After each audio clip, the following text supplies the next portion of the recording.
Hello दोस्तों, मैं Syed Majid Ali government exam zone में आप सभी का स्वागत करता हूं। चलिए हम लोग बात कर लेते हैं नागरिक जीवन के पहले चैप्टर की, जो क्लास 6 से संबंधित है। क्लास 6 के पहले चैप्टर में हम लोग बात करेंगे पंचायती राज व्यवस्था की, अर्थात ग्रामीण जीवन एवं नगरीय स्वशासन से संबंधित चीज़ों के बारे में अध्ययन करेंगे कि उस समय ग्रामीण जीवन और नगरीय स्वशासन कैसा था। चलिए शुरू करते हैं। पंचायती, सबसे पहले देख लेते हैं पहला टॉपिक में। पहला क्या है हमारा? पंचायती राज का इतिहास और संवैधानिक प्रावधान। ठीक, हम बात करते हैं सन 1882 ईस्वी की। हम लोग बात करेंगे सन 1882 ईस्वी की, जब भारत का गवर्नर जनरल माना जाए तो लॉर्ड रिपेन था। लॉर्ड रिपेन ने क्या किया? स्थानीय स्वशासन के लिए एक प्रस्ताव पारित किया। ठीक, स्थानीय स्वशासन का इसे मैग्ना कार्टा भी कहा जाता है। तो इस सीधे सीधे प्रश्न पूछा जाता है कि स्थानीय स्वशासन का मैग्ना कार्टा किसके द्वारा प्रस्तुत किया गया था? तो लॉर्ड रिपेन के द्वारा किया गया था। प्रश्नों को ध्यान से पढ़ते चलिए, सुनते चलिए, लिखते चलिए, ताकि प्रश्न गलत ना हो। इसी प्रकार के प्रश्न जो कक्षा 6 की किताबों को हम लोग निगलेक्ट करके बैठे थे, कक्षा 6, 7, 8 की, उसी से प्रश्न पूछे गए हैं। चलिए देख लेते हैं अगला क्या है। इस प्रस्ताव में पूरे देश को तालुका बोर्ड और जिला बोर्ड में व्यवस्थित करने की बात कही गई थी। तो उन्होंने क्या किया? इसको क्या कहा कि इसे तालुका बोर्ड और जिला बोर्ड में व्यवस्थित किया। तो सिंपल प्रश्न पूछा जाता है कि पंचायती राज व्यवस्था को तालुका बोर्ड और जिला बोर्ड में व्यवस्थित करने का प्रस्ताव किसने दिया था? तो ये लॉर्ड रिपेन ने दिया था। इसलिए लॉर्ड रिपेन को स्थानीय स्वशासन का जनक भी कहा जाता है। सिंपल सा प्रश्न सीधे सीधे बन जाता है कि स्थानीय स्वशासन के जनक किसे कहा जाता है? तो लॉर्ड रिपेन को। अब बात कर लेते हैं सन 1935 अधिनियम के द्वारा स्थानीय स्वशासन को पूर्णतः अधिकारों के साथ राज्यों का विषय बना दिया गया।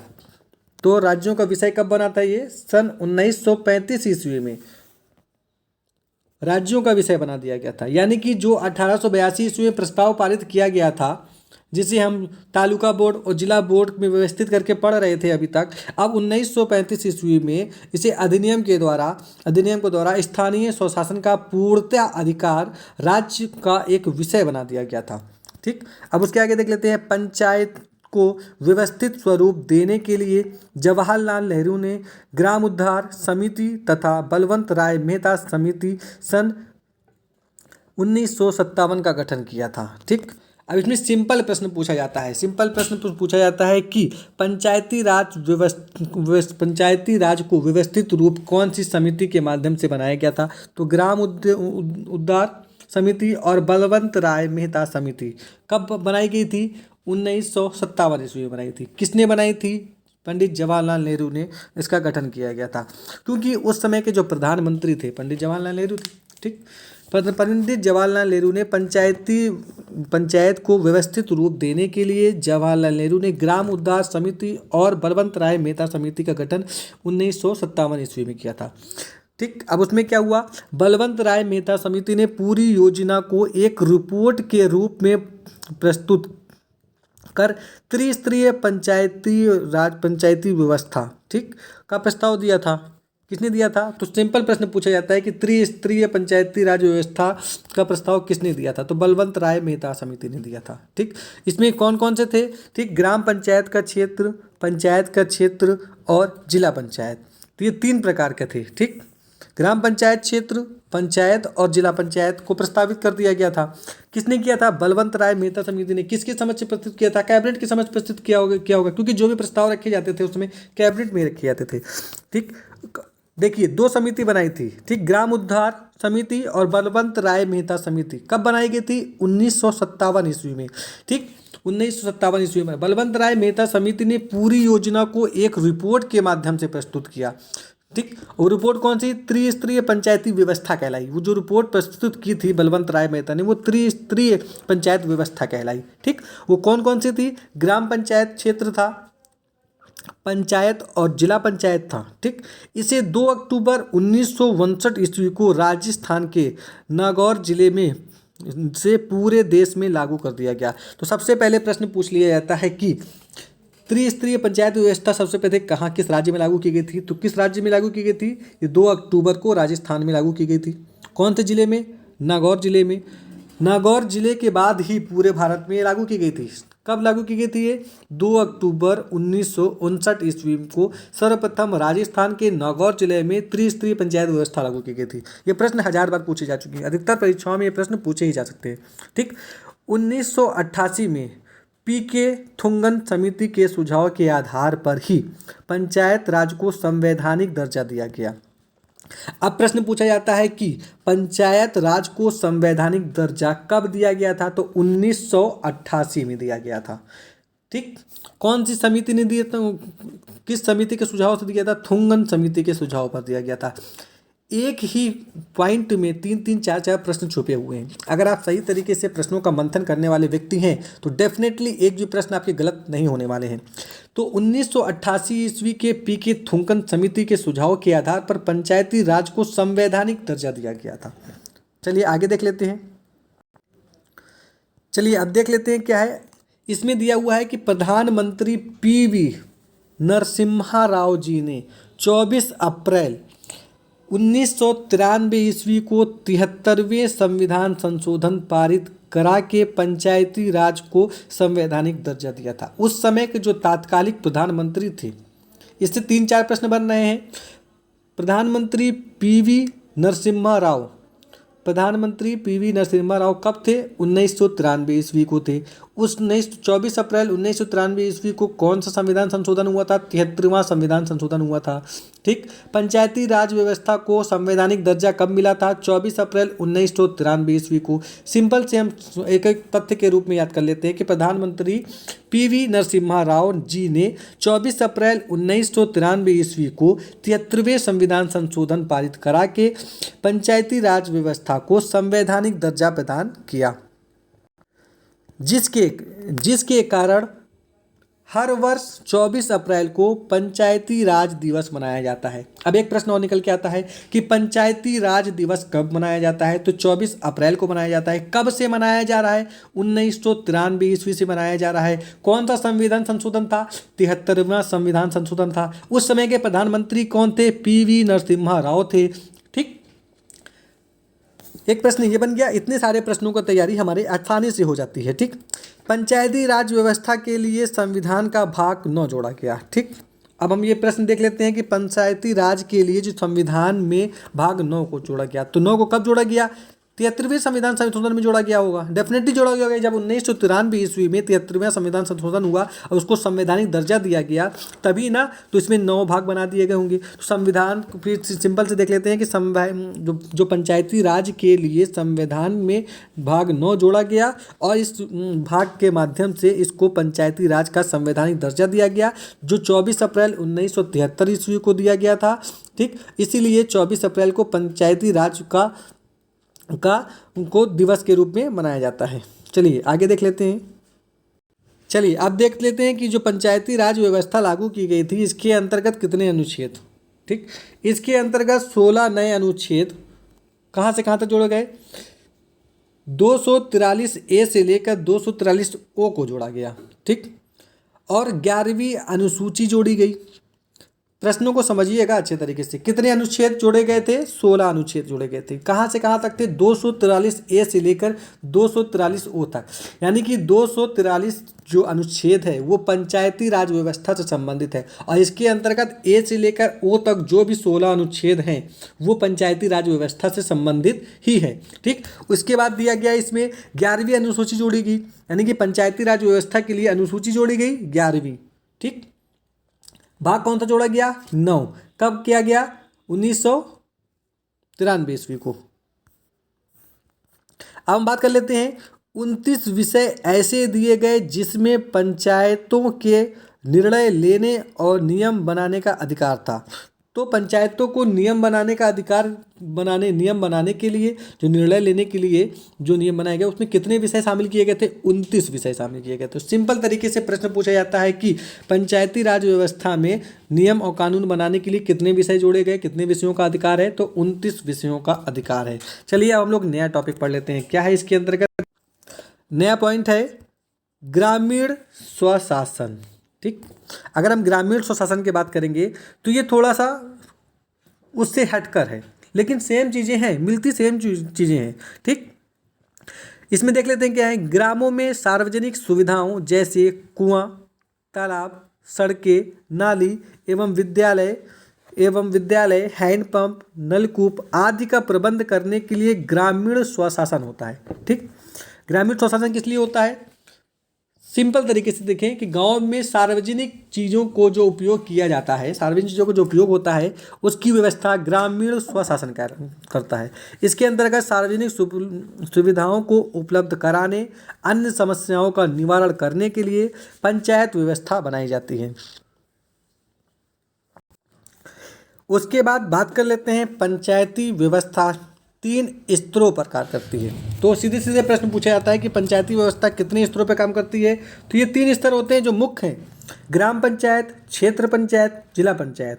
ठीक, लॉर्ड रिपेन ने इन्हीं 3 चीज़ों के बारे में बांटा था, एक प्रस्ताव प्रस्तुत किया था। ठीक, जिसे मैग्ना कार्टा कहा गया है। उसी मैग्ना कार्टा के माध्यम से ग्राम पंचायत, क्षेत्र पंचायत और जिला पंचायत को बांटा गया है। इसी के माध्यम से पंचायत व्यवस्था काम करती है। वो 3 स्तर ये हैं। ठीक, अब कैसे कार्य करती है ये भी जान लेते हैं। ग्राम पंचायत में राज्यपाल द्वारा अधिसूचित एक भौगोलिक क्षेत्र होता है। ठीक, ये कौन सूचित करता है? ये राज्यपाल करता है। चुनाव क्षेत्र का जो चुनाव होगा, जो ग्राम का चुनाव होता है, वो राज्यपाल करता है। और राज्य के अंदर राज्यपाल किसके अधीन कार्य करता है? वो मान लेते हैं कि केंद्र सरकार का एक दूत होता है। ये तो आप जानते ही हैं ना। केंद्र सरकार को भी तो सूचनाएं प्राप्त होनी चाहिए ना किसी चीज़ों की। अगर सूचनाएं नहीं प्राप्त होगी तो केंद्र राज्य को पैसे जो डिस्ट्रीब्यूट करता है, जो बजट पास होता है, उसमें जो पैसे दिए जाते हैं, उसमें हर एक चीज़ के लिए होता है, डेवलपमेंट के लिए हर एक चीज़ के लिए पैसे देता है। तो क्यों देता है? वो राज्यपाल के द्वारा जो सूचना दी जाती हैं। मान लेते हैं कि हम एक स्कूल है, स्कूल के अंदर एक प्रिंसिपल है, प्रिंसिपल के नीचे कोऑर्डिनेटर है, कोऑर्डिनेटर पूरे स्कूल में घूमता रहता है, देखता रहता है, लेकिन पावर दोनों को बराबर बराबर होता है। लेकिन व्यक्तियों को लगता है कि राज्यपाल और यानी कि कोऑर्डिनेटर जो कार्य कर रहा है, उसके माध्यम से जो भी कार्य किए जाएंगे, जो भी सूचनाएं दी जाएंगी प्रबंधक के माध्यम से जो भी कार्य किए जाएंगे विद्यालय को डेवलप करने के लिए। उसी तरीके हम देख लेते हैं कि ग्राम पंचायत में राज्यपाल द्वारा अधिसूचित भौगोलिक क्षेत्र होता है। उस क्षेत्र के अंदर ग्राम सभा होती है। ठीक, ग्राम सभा होती है। ग्राम सभा उस गांव में रहने वाले 18 वर्ष या उससे अधिक आयु के लोगों से मिलकर बनती है। ठीक, हम बालिग कब होते हैं? आपको पता है कि 18 साल की जब एज पूरी हो जाती है तब हम बालिग हो जाते हैं। यानी कि हम कह सकते हैं कि हमारे अंदर सोचने समझने की क्षमता 18 साल के बाद होती है और 18 साल के बाद हम अपने निर्णय ले सकते हैं। इसलिए ग्राम सभा के जो सदस्य होते हैं वो 18 साल की आयु के बाद के होते हैं। ठीक, उसके बाद ग्राम सभा समिति बनाई जाती है। ठीक, समिति क्या होती है? ग्राम सभा की एक समिति बनाई जाएगी। समिति को क्या कहते हैं? ग्राम सभा द्वारा प्रत्यक्ष रूप से चुने गए सदस्य को ग्राम सभा का समिति कहते हैं। अब ग्राम सभा में जो सदस्य चुने जाते हैं वो प्रत्यक्ष रूप से चुने जाते हैं, चुनाव किया जाता है। अप्रत्यक्ष रूप से नहीं, किसी को बैठाल दिया, ऐसा नहीं होता, ऐसा नहीं है, किसी को बैठाल नहीं देते हैं, उसको चुनाव किया जाता है। अब उसके बाद हम बात कर लेते हैं ग्राम पंचायत की। ग्राम पंचायत की अगर हम बात करें तो ग्राम पंचायत कम से कम, इसकी परिभाषा क्या है? सिंपल तरीके से समझ लेते हैं। कम से कम 1000 की आबादी पर एक ग्राम पंचायत होती है। 1000 से कम होती है तो ग्राम पंचायत नहीं बनती है। डेफिनेटली देखा जाए तो किसी न किसी लूप पे विलोप की जाती है, यानी कि जोड़ी जाती है। ठीक, जिसे एक गांव की आबादी 1000 से कम होती है वहाँ पास के अन्य छोटे छोटे गाँवों को मिलाकर ग्राम पंचायत बनाई जाती है। क्योंकि ऐसी अवधारणा होती है कि 1000 से कम लोग रहेंगे तो वहाँ पर डेवलपमेंट कम होगा। तो हम क्या करते हैं कि छोटे छोटे कस्बों को, छोटे छोटे मोहल्लों को, छोटे छोटे क्षेत्रों को चूज़ कर लेते हैं। चूज़ करने के बाद उसमें मिला दिया जाता है। मिलाने के बाद एक ग्राम पंचायत बनाई जाती है। ठीक, ताकि सही प्रकार के निर्णय किए जा सकें और सही प्रकार के कार्य भी किए जा सकें। जब सही प्रकार के कार्य करने होते हैं तो हमको लोगों की आवश्यकता होती है, उनकी आवश्यकताओं की आवश्यकता होती है। जब तक लोग नहीं होंगे, उनकी आवश्यकता नहीं होगी तो हम कोई कार्य क्यों करेंगे। उसके बाद देखते हैं ग्राम पंचायत समिति का क्या मतलब होता है। ग्राम पंचायत की जो समिति होती है उसके क्या कार्य होते हैं, सिंपल तरीके से कार्य देख लेते हैं और देखते हैं कि इससे प्रश्न कैसे पूछे जाते हैं। ठीक, ग्राम पंचायत समिति ग्राम स्तर पर स्वस्थ शासन की व्यवस्था करती है। ठीक, यानी कि अपने स्तर पर एक शासन की व्यवस्था करने का प्रयास करती है। उसके बाद जो ग्राम सभा के अधिकृत व्यक्तियों द्वारा प्रत्यक्ष रूप से चुनी जाती है। ग्राम सभा के अधिकृत व्यक्तियों द्वारा चुनी जाती है। कैसे चुनी जाती है? प्रत्यक्ष रूप से। उसके बाद पश्चात है ग्राम पंचायत समिति की सदस्यों की आयु कम से कम 21 वर्ष होनी चाहिए। चुनने के लिए हमको 18 वर्ष होना चाहिए, लेकिन उसके सदस्य बनने के लिए हमको 21 वर्ष की आयु पूरी होनी चाहिए। वोट देने का अधिकार है, हम 18 साल में दे सकते हैं, ठीक। लेकिन अगर सदस्य बनना है तो हमको 21 साल की आयु पूरी करनी होगी। इनका चुनाव उस ग्राम पंचायत के 18 वर्ष और उससे अधिक से सभी पुरुष, स्त्री पुरुष की मतदाता द्वारा 5 वर्षों के लिए किया जाता है, ठीक। अगर हम 21 साल की आयु पूरी कर सकते हैं तो हम ग्राम सभा के सदस्य बनने के लिए खड़े हो सकते हैं, ठीक। जब हम खड़े हो जाएंगे तो 18 वर्ष की आयु से ऊपर की आयु के जितने भी लोग होंगे वो हमको चुनने के लिए अपना मतदान देंगे, अपना वोट देंगे, ठीक। उसके पश्चात है, एक ग्राम पंचायत में महिलाओं के लिए 33% आरक्षण होता है, ठीक। ये 73वें संविधान संशोधन के माध्यम से लागू किया गया था। तो एक ग्राम पंचायत है तो उसमें 33% आरक्षण किसका है? महिलाओं का है।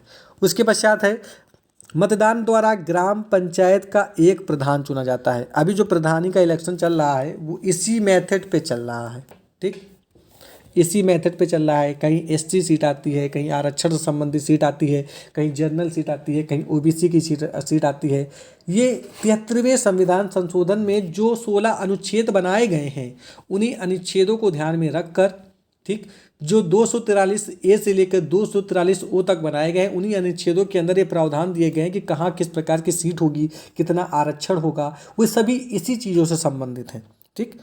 भाग 9 जोड़ा गया, अनुसूची 11 जोड़ी गई।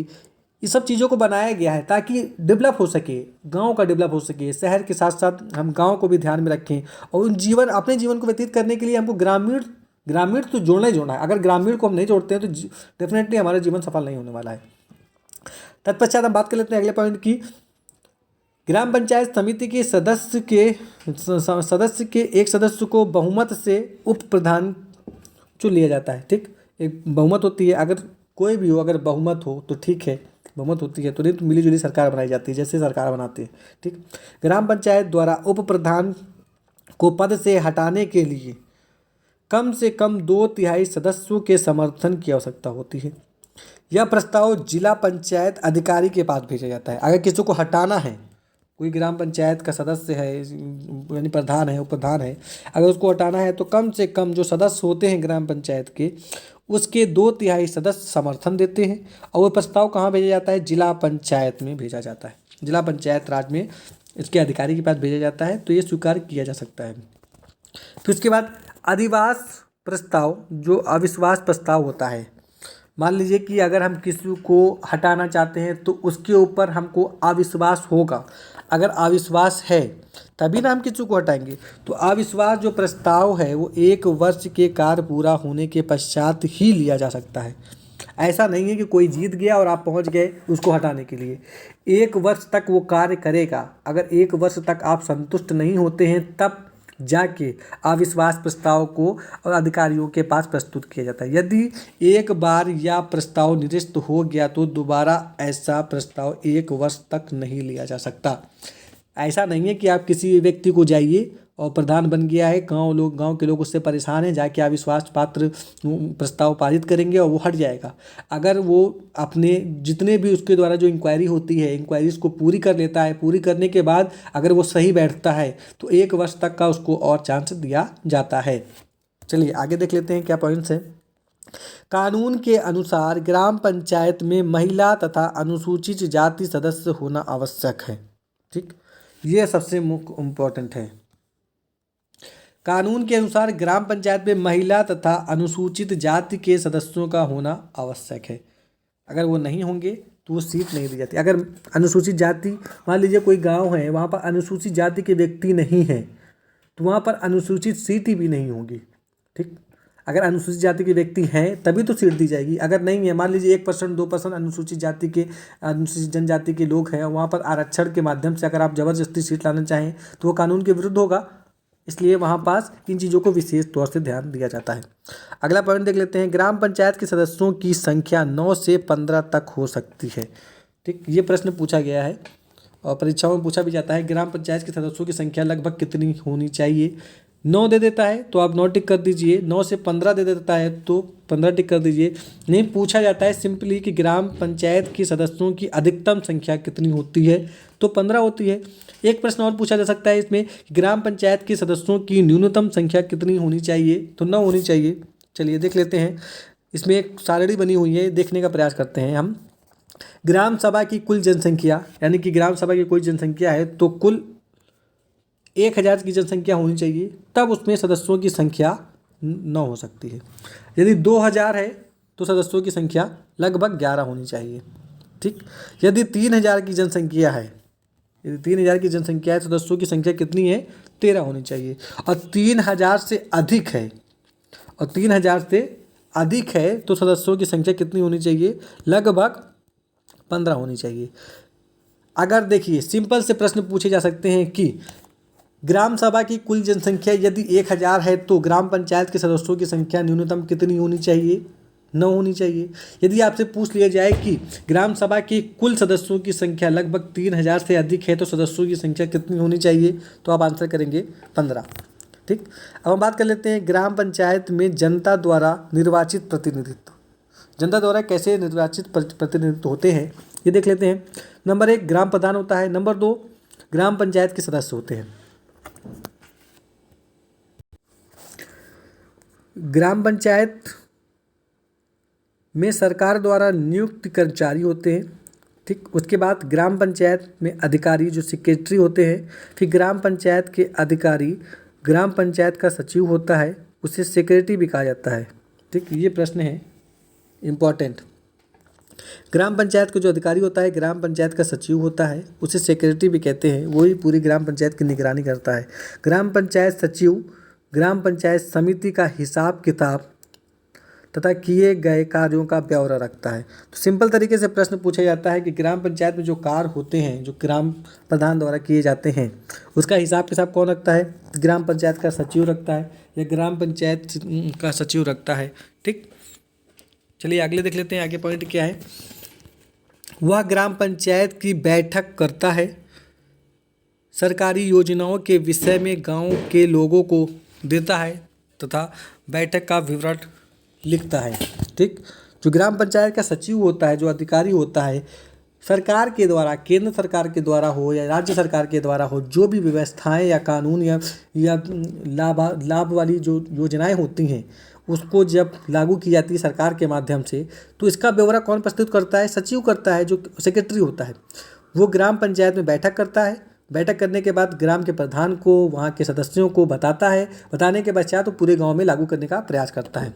ठीक, ग्राम पंचायत के अधिकारी को क्या कहा जाता है, ग्राम पंचायत अधिकारी को वीडियो कहा जाता है, विलेज डेवलपमेंट ऑफिसर। ठीक, इसके अंतर्गत कौन क्या करते हैं, लेखपाल होते हैं, बेसिक स्वास्थ्य कर्मी होते हैं। ठीक, 1 वर्ष में 2 बार ग्राम पंचायत की बैठक होती है। सिंपल प्रश्न पूछा जाता है कि ग्राम पंचायत की बैठक 1 वर्ष में लगभग कितनी बार होनी चाहिए, मिनिमम 2 बार होनी चाहिए। बैठक में ग्राम पंचायत यह देखती है कि पंचायत समिति अपने कार्य को सही ढंग से कर रही है अथवा नहीं। जो अधिकारी होते हैं वो चेक करते हैं।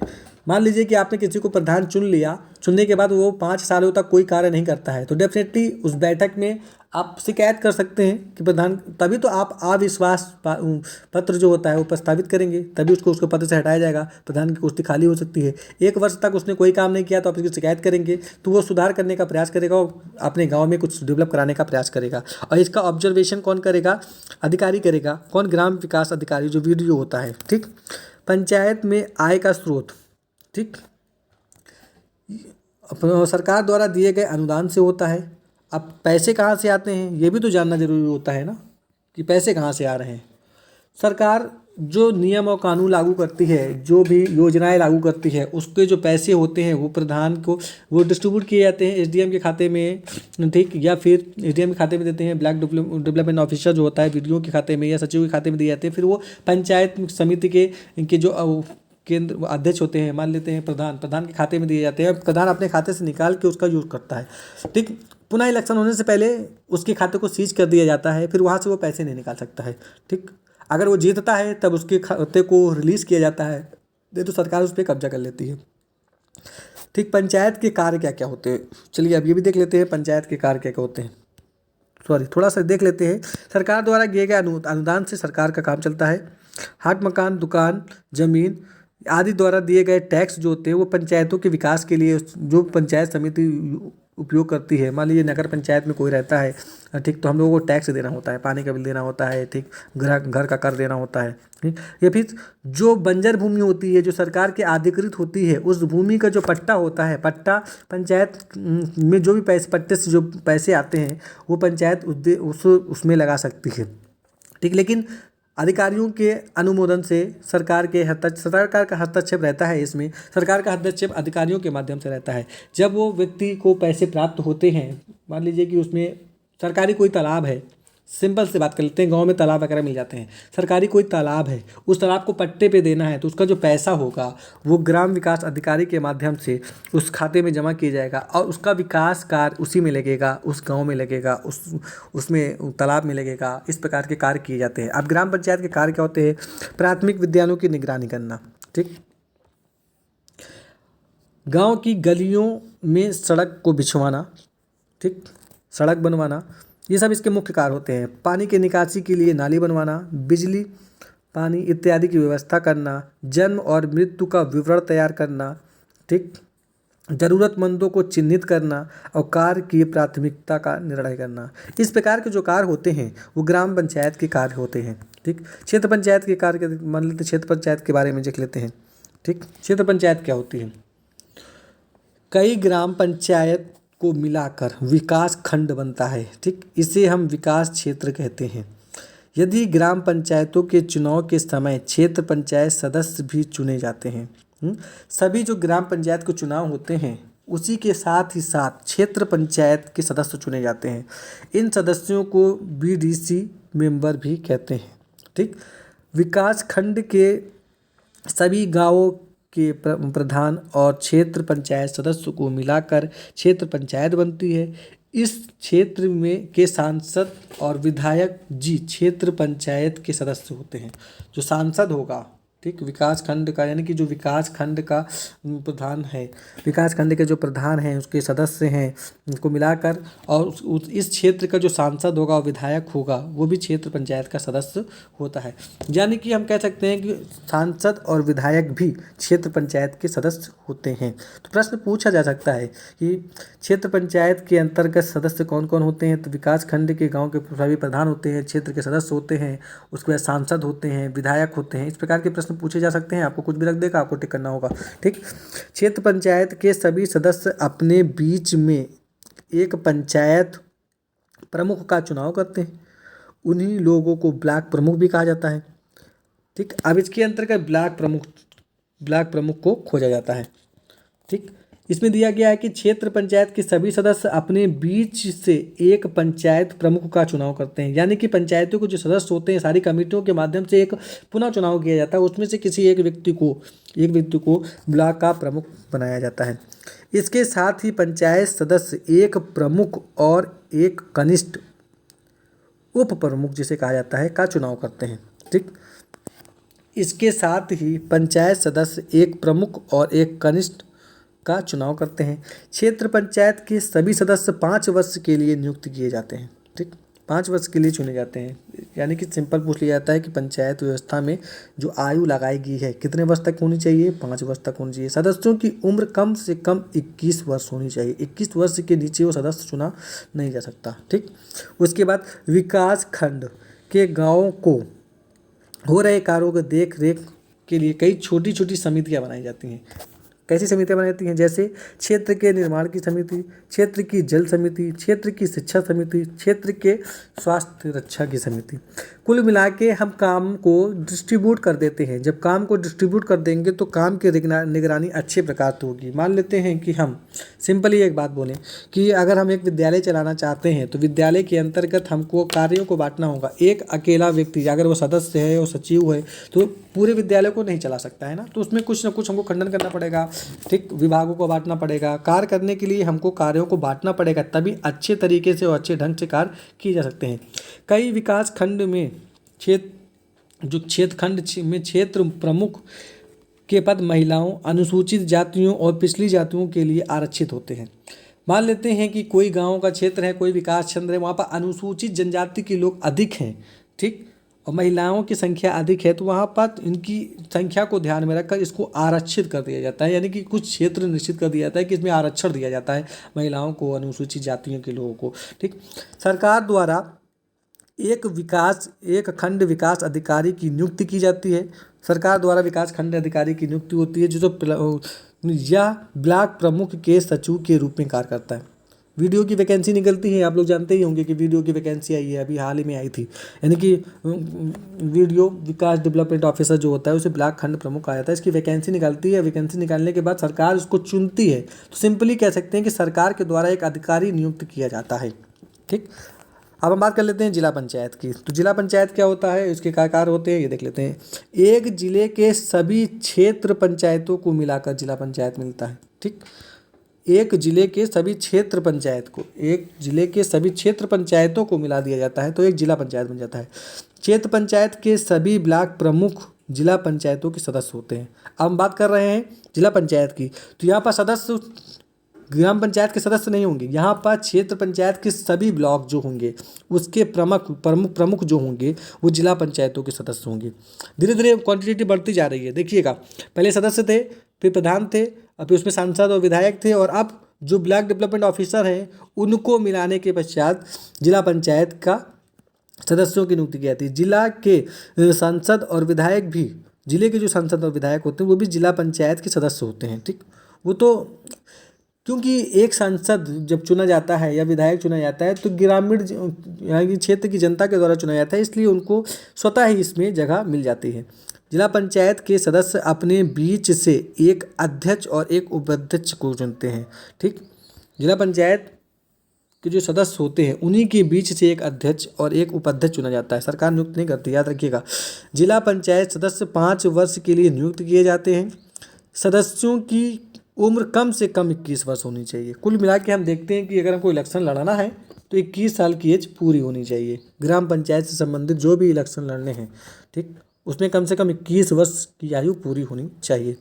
जिला पंचायत की बैठक 3 महीने में जरूर होनी चाहिए। तो हम ये कह सकते हैं कि एक प्रश्न पूछा जा सकता है कि जिला पंचायत की जो बैठक होती है, ठीक, साल में कितनी बार होती है, तो साल में कम से कम 4 बार होनी चाहिए, 3 चौक 12 होते हैं, और 3 माह में 1 बार तो जरूर से जरूर होनी चाहिए। जिला पंचायत के कार्य क्या होते हैं, जिला पंचायत के मुख्य कार्य क्या है, विकास खंड के काम काज देखने के लिए अब कोई ना कोई अधिकारी, किसी न किसी अधिकारी के माध्यम से जो कार्य किए जा रहे हैं उसको भी तो आकेगा। ऐसा तो नहीं है ना कि प्रधान का कार्य नापा जा रहा है, आका जा रहा है तो उसके अधिकारियों के द्वारा नहीं नापा जा रहा है, तो इसलिए आगे बढ़ता चला गया प्रोसेस। तो विकास खंड के कामकाज के देखने के लिए जिला पंचायत अपने सदस्य की छोटी छोटी समितियां बनाता है। जैसे शिक्षा समिति, समितियों का सिस्टम वही है जो पहले निचले क्रम में था, वही उच्च क्रम में भी है। फ़र्क इतना है कि यहाँ पर अधिकारियों की संख्या बढ़ती जा रही है। अभी तक सदस्य काम करते थे, फिर प्रधान कार्य करते थे, फिर वहाँ के अब ब्लॉक डेवलपमेंट ऑफिसर काम कर रहे हैं, अब उनके नीचे एक समिति बनाई जा रही है। तो शिक्षा समिति है, सिंचाई व्यवस्था की समिति है, पशुपालन समिति है, भूमि विकास की समिति है। ठीक, उसके बाद क्षेत्र पंचायत के कामों का जिला पंचायत सर्वेक्षण देख रेख करता है। तो अब ये यहाँ पास एक नया क्वेश्चन आता है निकल के सामने कि क्षेत्र पंचायत के कामकाज को कौन ध्यान रखता है, तो जिला पंचायत के सर्वेक्षण देखभाल करते हैं। ठीक, इसकी आमदनी कहाँ से होती है, ठीक, इसके लिए जो पैसे आते हैं वो कहाँ से आ रहे हैं, ठीक, ये देख लेते हैं। जिला पंचायत की जो आमदनी होती है, जिला पंचायत की ज़मीन पर कर लगाती है। जिला पंचायत जो होती है वो ज़मीन पर कर लगाती है। मेले तथा बाजारों, दुकानों और लाइसेंस देकर फीस वसूल करती है। लगते हैं नहीं आसपास के मेले। इसके अलावा उसे सरकार से भी धन मिलता है। सरकार के धन के अनुदान के बिना जिला पंचायत कार्य नहीं करते, क्योंकि हर क्षेत्र में बराबर तो मेले लगते नहीं हैं, ठीक, ना ही बाजारें लगती हैं। ठीक, समझ सकते हैं आप लोग। पूरी व्यवस्था को हम विकेंद्रीय पंचायती राज व्यवस्था भी कहते हैं। पूरी व्यवस्था को हम विकेंद्रीय यानी केंद्र के अंदर कार्य करने वाली पंचायती राज व्यवस्था कहते हैं। फिर नगरीय व्यवस्था के बारे में बात कर लेते हैं। अब हम बात कर रहे थे अभी तक ग्रामीण, अब हम बात करेंगे नगरीय। ठीक, शहरों की देख रेख, जो काम ग्रामीण क्षेत्रों में होता था वही काम शहरी क्षेत्रों में होता है, लेकिन शहरी क्षेत्र को जो काम है वो थोड़ा बड़े लेवल पे है और ग्रामीण क्षेत्रों का काम है वो थोड़ा छोटे लेवल पे है, क्योंकि ग्रामीण क्षेत्रों में 1000, 2000 और 3000 सदस्यों की संख्या पर बांटा गया है, और यहाँ पास नगरों की इसमें संख्याओं को बढ़ा दिया गया होगा, भी देखते हैं। ठीक, शहरों की देख रेख कार्यों के लिए नगरीय स्वशासन का गठन नगरीय स्वशासन का गठन किया जाता है। नगरीय स्वशासन निम्नलिखित 3 निकाय होते हैं, नगर पंचायत, नगर पालिका परिषद और नगर निगम। ठीक, कौन कौन से होते हैं? नगर पंचायत, नगर पालिका परिषद और नगर निगम। ठीक, उपर्युक्त तीनों का कार्यकाल कितने वर्ष का होता है? सिर्फ 5 वर्ष का होता है। इसकी भी आयु उतनी ही है जितनी ग्राम पंचायत। 21 वर्ष या उसकी अधिक आयु के लोग अध्यक्ष और सदस्य चुनने का चुनाव लड़ सकते हैं। इनमें कम से कम 1/3 स्थान महिलाओं के लिए अधिसूचित होता है, अनुसूचित जनजाति के लिए होता है। नगर पंचायत के लिए जो सीमाएं तय की गई हैं वो देख लेते हैं। 5,000 से लेकर 10,000 तक की जनसंख्या वाले शहरों में कौन नगर पंचायत बनती है। अब 5,000 यानी कि 3,000 से लेकर थोड़ा उससे ज़्यादा है यानी 4,000 तक है तो वो ग्राम पंचायत कहलाएगी, और 5,000 और उससे ऊपर की है तो वो नगर पंचायत कहलाएगी। यानी कि नगर है तभी तो उतने बड़े जितने ज़्यादा लोग हैं। ठीक, इन नगरों को छोटे छोटे भागों में बांटा है जिसे वार्ड कहते हैं। एक नगर पंचायत 10 से 24 वार्ड के होते हैं। अब यहाँ पास मुख्यतः एक बात देखने को मिलती है कि नगर पंचायत के जो वार्ड होते हैं वो 10 से 24 वार्ड होते हैं, यानी कि एक नगर में कम से कम 10 और अधिक से अधिक 24 वार्ड होने चाहिए। प्रत्येक वार्ड में एक सदस्य उस वार्ड का मतदाताओं द्वारा चुना जाता है, जैसे वार्ड मेंबर कहते हैं ना, है ना, कहते नहीं है, इस वार्ड से खड़े हुए हैं सभासद जिसे कहते हैं हम लोग। प्रत्येक वार्ड में एक सदस्य उस वार्ड के मतदाताओं द्वारा चुना जाता है। ठीक, प्रत्येक नगर पंचायत में एक अध्यक्ष होता है जिसे कहते हैं नगर पंचायत अध्यक्ष, चेयरमैन कहते नहीं है ना, अध्यक्ष चुना जाता है, वो जनता के द्वारा ही चुना जाता है, जैसे इलेक्शन होता है उसी तरीके। नगर पालिका परिषद क्या होती है? नगर पालिकाएं होती हैं वो जिन नगरों की जनसंख्या 10,000 से ऊपर की हो और 5 लाख वह नगर पालिका परिषद होती है। जैसे शहर होते हैं, जैसे इलाहाबाद हो गया, ठीक, कानपुर हो गया, यहाँ की जनसंख्या 10,000 से लेकर 5 लाख तक है। एक एक शहर में नगर पालिका होती है। नगर पालिका में वार्ड की संख्या, नगर पालिका में वार्डों की संख्या 25 से 55 होती है। थोड़ा ध्यान देते चलिएगा, अच्छे तरीके से प्रश्नों का मंथन करिएगा। ठीक, जो नगर पंचायत होती है उसमें वार्डों की संख्या 10 से 24 होती है, जो नगर पालिका होती है उसमें वार्डों की संख्या 25 से 55 होती है। ठीक, तत्पश्चात बात कर लेते हैं, प्रत्येक वार्ड में एक सदस्य जनता द्वारा चुना जाता है, इसे वार्ड मेंबर या पार्षद कहते हैं। ठीक, पार्षदी का चुनाव होता नहीं है, हम लोग करते नहीं है पार्षद का चुनाव, वही है। ठीक, मेंबर या पार्षद होता है। नगर पालिका परिषद का एक अध्यक्ष एवं एक उपाध्यक्ष होता है, एक अध्यक्ष होगा एक उपाध्यक्ष होगा। ठीक, अध्यक्ष का चुनाव जनता द्वारा सीधे तथा उपाध्यक्ष का चुनाव निर्वाचन परिषदों द्वारा किया जाता है। ठीक, ये मुख्य इंपॉर्टेंट चीज़ है। इसमें पूछ सकता है कि उपाध्यक्ष का चुनाव कौन करता है? उपाध्यक्ष का चुनाव पार्षद करते हैं। ठीक, जो सदस्य चुने जाते हैं अप्रत्यक्ष रूप से जनता के माध्यम से ही चुना गया है, मान लेते हैं हम अप्रत्यक्ष रूप से वो जनता के माध्यम से ही चुना जाता है, क्योंकि पार्षद को हम और आप चुनते हैं। हम और आप जब चुनते हैं पार्षद को तो बार बार चुनाव कराने से अच्छा है कि हम एक उपाध्यक्ष चुन लें, उसी सदस्यों में से एक उपाध्यक्ष बना दिया जाता है जो उनके कार्यों को समझे और समझने का प्रयास करे, वो होते हैं उपाध्यक्ष। ठीक, अध्यक्ष का चुनाव जनता द्वारा किया जाता है। पहले हम लोग पार्षद और अध्यक्ष को चुनते हैं, अब उन्हीं पार्षदों के माध्यम से किसी को उपाध्यक्ष बना दिया जाता है, उसका कोई चुनाव नहीं होता। ठीक, जैसे राष्ट्रपति होते हैं, उपराष्ट्रपति होते हैं, राष्ट्रपति का चुनाव हम अप्रत्यक्ष रूप से करते हैं, प्रत्यक्ष रूप से नहीं करते हैं, और उपराष्ट्रपति का भी चुनाव होता है जो अप्रत्यक्ष रूप से होता है और प्रत्यक्ष रूप से नहीं होता, लेकिन जनता द्वारा ही चुना गया है। हमने प्रधानमंत्री को चुना है, सांसदों को चुना है, विधायकों को चुना है, उन्हीं के माध्यम से कह सकते हैं कि एक सांसद अपनी क्षेत्र की जनता का प्रादुर्भाव कर रहा है, उसकी अगुवाई कर रहा है, उसी के माध्यम से चुना जा रहा है, इसलिए अप्रत्यक्ष कहा जाता है उसे। ठीक, सरकार द्वारा नगर पालिका में मुख्य कार्यपालिका अधिकारी नियुक्त किए जाते हैं। ठीक, सरकार द्वारा नगर पालिका में मुख्य कार्यपालक अधिकारी नियुक्त किए जाते हैं जिसे चीफ एग्जीक्यूटिव ऑफिसर कहा जाता है। ठीक, नगर निगम क्या होती है? अब हम बात कर लेते हैं नगर निगम। सबसे बड़ी यही होती है, नगर निगम जो होती है सबसे बड़ी होती है। एक होता है नगर पंचायत, एक होता है नगर पालिका, एक होता है नगर निगम। ठीक, अब हम बात कर लेते हैं जिन नगरों की जनसंख्या 50 लाख से अधिक होती है, 50,000 से अधिक होती है, 50,000 से अधिक होती है,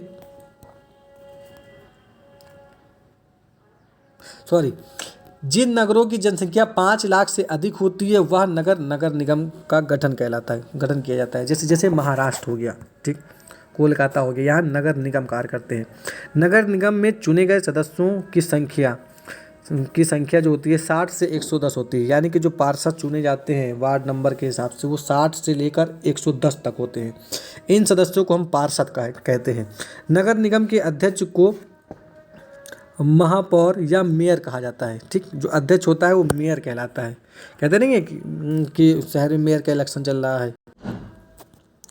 चलिए देखते हैं, महापौर का जो चुनाव होता है वो सीधे जनता द्वारा किया जाता है। हम भारतीय हैं और भारत में प्रजातंत्र चलता है, तो जो भी चुनाव होते हैं वो जनता के द्वारा ही किए जाते हैं। तो हम लोग समझ सकते हैं कि जो भी चुनाव किए जाते हैं, चाहे वो ग्राम पंचायत का हो, चाहे नगर पंचायत का हो, चाहे नगर पालिका का हो, चाहे नगर पंचायत का हो, कुछ भी हो, वो जनता के द्वारा प्रत्यक्ष रूप से चुने जाते हैं। जो अध्यक्ष होते हैं वो प्रत्यक्ष रूप से चुने जाते हैं, जो उपाध्यक्ष होते हैं वो अप्रत्यक्ष रूप से जनता के द्वारा ही चुने जाते हैं।